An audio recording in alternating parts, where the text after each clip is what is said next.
right, we are going to move on to our next portion of our meeting, one of my favorite segments, the impromptu speaking segments. And to run the impromptu speaking on table topics today in an extended version is Nick Cox. Please welcome up Nick. Thanks, sir.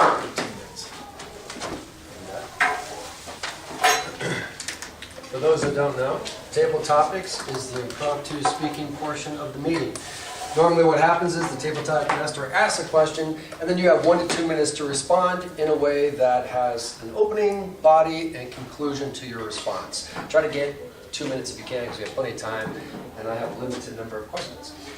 Something a little special we're going to do today. You have an option. Either I can do the standard format, or if you'd like, you can reach into the survivor sack, pull out an item, and tell us how this item saved your life. Fictitious story probably, but if you've got a real story on how one of these items saved your life, I'd love to hear that too. There's about 9 items in there, and do you get to choose? What? Do you get to see the items? Or No, oh. just gotta blindly reach in and grab it out. Volunteers? That's it. Actually, no, I'm sorry, Anoop. I'm gonna do Anoop first. I'll come back to you in a second. All right, Anoop, come on up.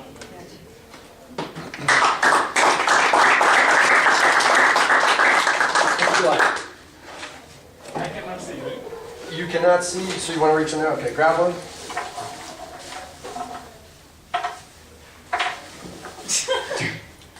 What is this? Pull it out, you'll see. Yeah. That's heavy. That might be good. Alrighty, you don't have to put it on, but tell us, Anoop, take a second and then tell us a story about how that shower cap saved your life. Let me inspect a little bit.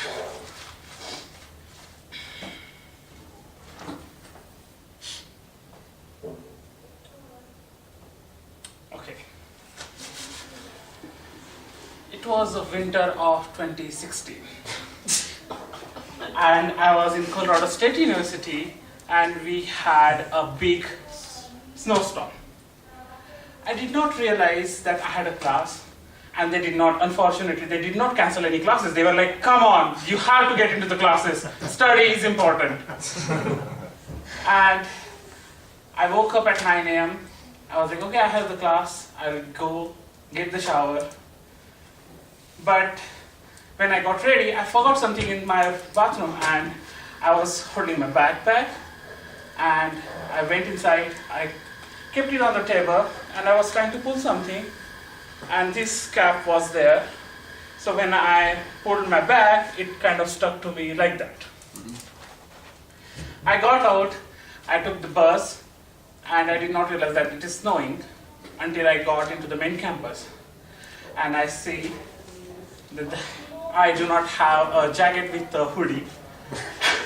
I was walking and I see like big fluffs of snow are falling on me. And as I was too proud to admit that I'm getting cold, my head was filled with lots of snow ice on my head. And I couldn't protect myself. I was getting cold. My head was on the brink of getting a headache. And then I just take my bag out and to find something that I can put on my head. And I find this, so I keep it on my head, and that's how it protected me from that day. Thank you. I did not imagine that. I tell you, this was the toughest item in the whole bag. I'm like, oh, I pulled that right out of the gates. Sit. Try next. Please help me welcome sit up. Question or grab bag? Survivor sack.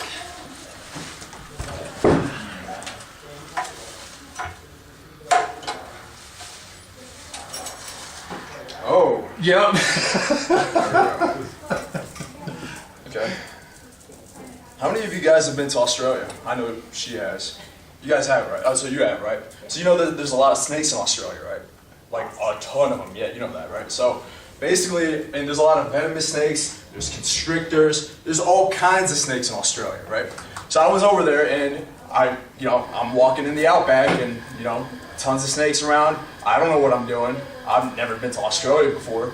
And one day I was walking on this trail, and a big typing a type, and it's like a really venomous snake is crossing the road. I was like, oh my God, mate, I don't know what to do. It's venomous. He's kind of slithering towards me. I was like, oh my God, what the hell am I going to do about this, right?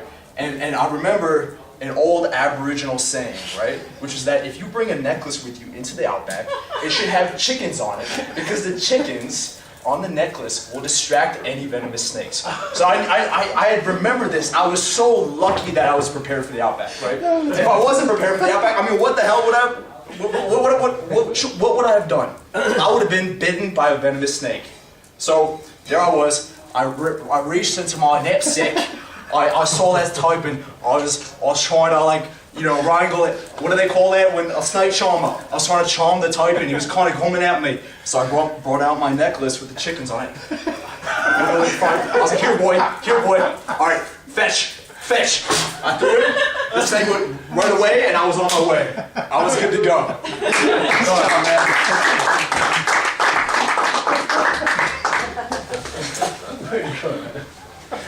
All right. It's like 4 or 5 items left in there.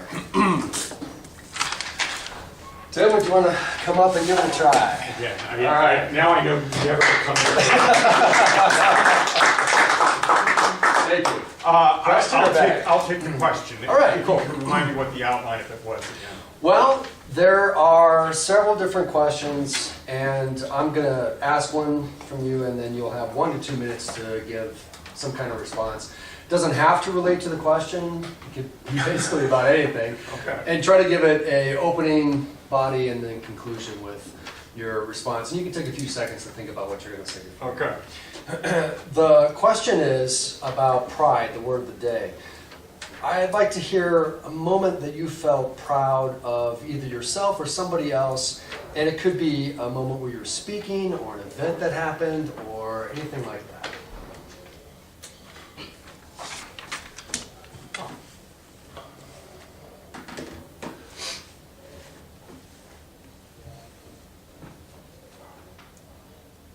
So,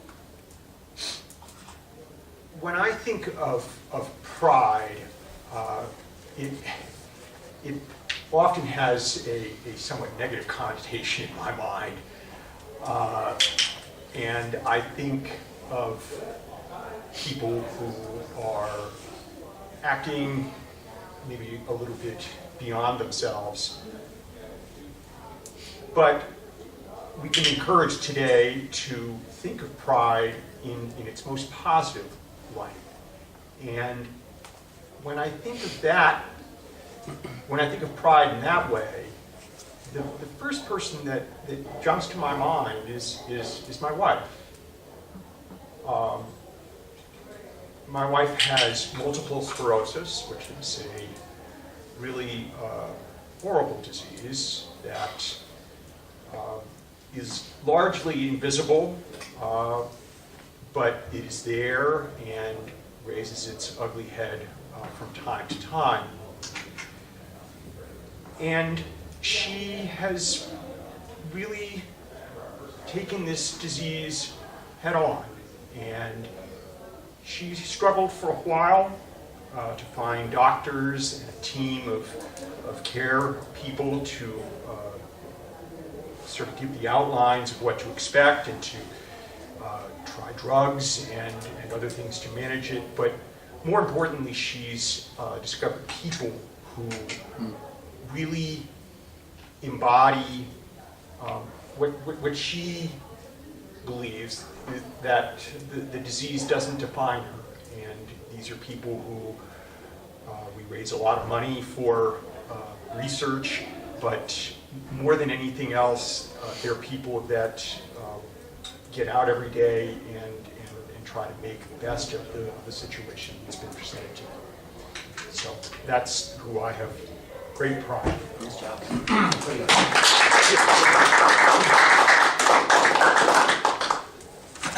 Nice. I assume we have time for more. We do. All right. We're on. I may get through everybody. So, Sean, come on up. Welcome, Sean. You can go for the bag. Let's see what we got. The survivor sack. Tell us, Sean, how did that tape measure save your life?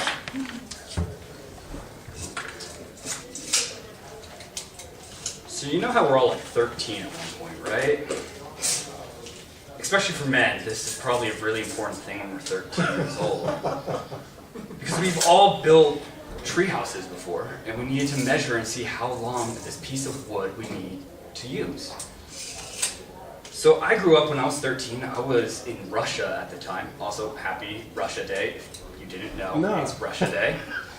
It's actually the day that the Soviet Union started, but we now just say it's Independence Day. So it morphed. But, so happy Russia Day. But I was 13 in Russia, and at the time I was living in downtown Moscow, and I had a friend that lived on the outskirts of Moscow who had a lot of land, and we would go over, we'd spend a bunch of time together. We always hung out at his house because my apartment was tiny.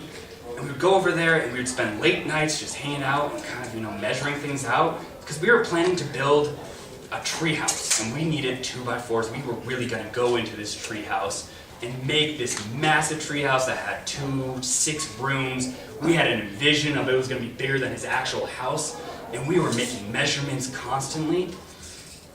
Then we started, making the tree house that very night. And we thought, we don't need any planks of wood to stand on. We're just gonna go up there and we're gonna start building. We're up there and we're building, and we're 13 years old. We're hammering nails into the side of a tree, totally killing this tree, not really paying attention to that. We're 13, we're pretty dumb. And a gust of wind comes and it blows me off the platform that I was on. But luckily I was holding one of these, and my friend was holding the other side. And so I dropped about 13 feet, but it's only 12. So I got caught and just lightly landed on the ground. It was totally fine. And that's how this saved my life.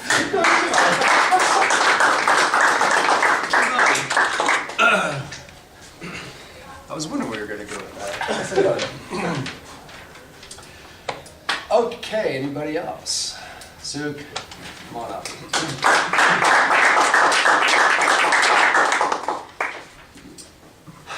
You're welcome. I will find something that saved my life. Okay.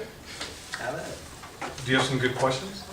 I do have a couple of questions. It's up to you. Yeah. Do you want to do a question instead? I'll Do it. Yeah. Oh. Nice. Well, you know what? This reminds me of a cousin of mine. This is a crazy guy. I mean, he's now 20 years old. Growing up, there's something special about him. He would always run into the kitchen, jump in towards the utensils cabinet, and look for the butter knife. And he'd find the stash of fresh, clean butter knives. He'd pull one out. He would go to everybody, and he'd always do this at a party, right? So this house is full with all these people, everybody's having a good time. And he would go up person by person and say, "Butter my biscuits." I mean, it was the strangest thing. And it started, he was 6 years old. I mean, he'd been talking, he'd been told, and just out of nowhere, every time there's a party, he would run to the utensils cabinet, find someone. "Butter my biscuits." Now, this was very concerning to the rest of his family. We took him to the doctor. We took him to even the veterinarian. It got to a point where we decided to stretch who we would see. There's a lot of, you never know where you could find information. And nothing seemed to work. There was one time though, we were trying everything we could. There was one time where we just emptied out the utensils cabinet. There are no more butter knives. We had a party. Like clockwork. He runs to the utensils cabinet, pulls it out, and he's in shock. He looks in. He looks out. And he just starts yelling, "Butter my biscuits!" And for the next hour, he is yelling, "Butter my biscuits!" But luckily I had a butter knife in my closet. I ran out, gave it to him, and he was fine.